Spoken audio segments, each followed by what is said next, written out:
Go ahead and bump it up to 720p. Join me in high definition.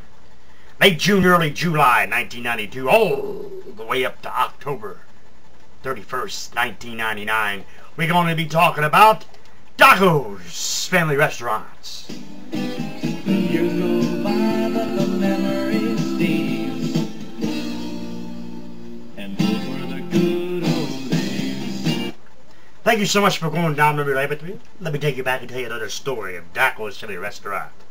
Several things in the playlist archives, into the vaults of memory lane talks about Doco's, but let me tell you a story about Ryan Maynard. Ryan Maynard was a cook that worked Doco's there on the midnight shift back in probably about 1993, perhaps, I think, maybe 1993, somewhere in, I think it was 1993. Anyway, we'll go with that anyway. Anyway, in 1993, Brian Maynard was worked as a cook on the midnight shift, and he was a manager. Not sure what Mark and Doc was actually thinking when they made Ryan Maynard the actual manager, because he took it to levels that would make you shake your head. He actually had a badge that he wore, said sheriff on it. He said there's a new sheriff in town.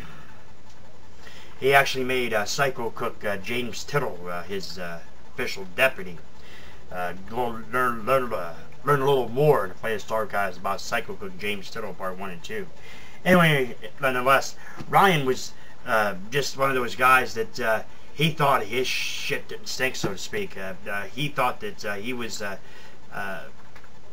he thought he was the,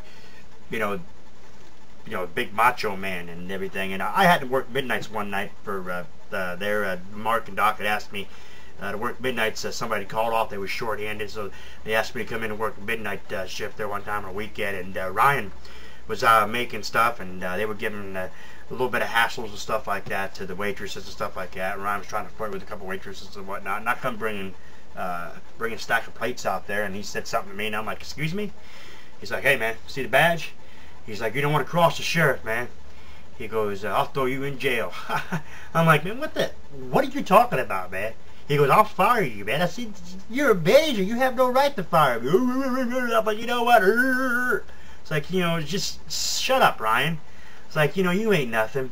Well, that was like a Friday night or Saturday night or something, and then I went in that Sunday morning. I went in, and Mark's like, "Mad?" I said, "Yep." I said, "Why?" I said, "They put me on midnight shift working with Ryan."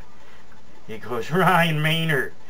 He said, "Why? What's wrong?" I said, "He go around wearing a badge and stuff saying he's a new sheriff in town." I said, "What's up with that guy?" Mark's like, "Sheriff." So anyway, nonetheless, Ryan Maynard was just one of those guys that, like I said, he thought that he was the quote-unquote king. He thought that no matter what you said, that he was better than you. And the new sheriff gimmick, the new sheriff in town, and his actual tender as as a cook, or a manager, if you will, on midnight shift, didn't last quite long. Between him and James, tempers flared up, and they didn't actually click. The sheriff and the deputy, of course, ended up going to, like fisticuffs and stuff like that. It ended up where James wanted to beat the crap out of him and whatnot and everything. Of course, you got Mark going around going, "I shot the sheriff, but I did not kill the deputy," or shoot the deputy. Yeah, that song by Eric Clapton. Because Ryan Maynard ended up getting fired. He ended up handing his keys over, and he was fired. Anyway, nonetheless, just one of those crazy times with Doco's. Like I said, he thought that that he was all goody-goody and thought that he was better than anybody else. But in the long run, he ended up getting booted. It was just crazy. Had to be there, of course. Thank you so much for going down memory lane with me. I'll catch you next time.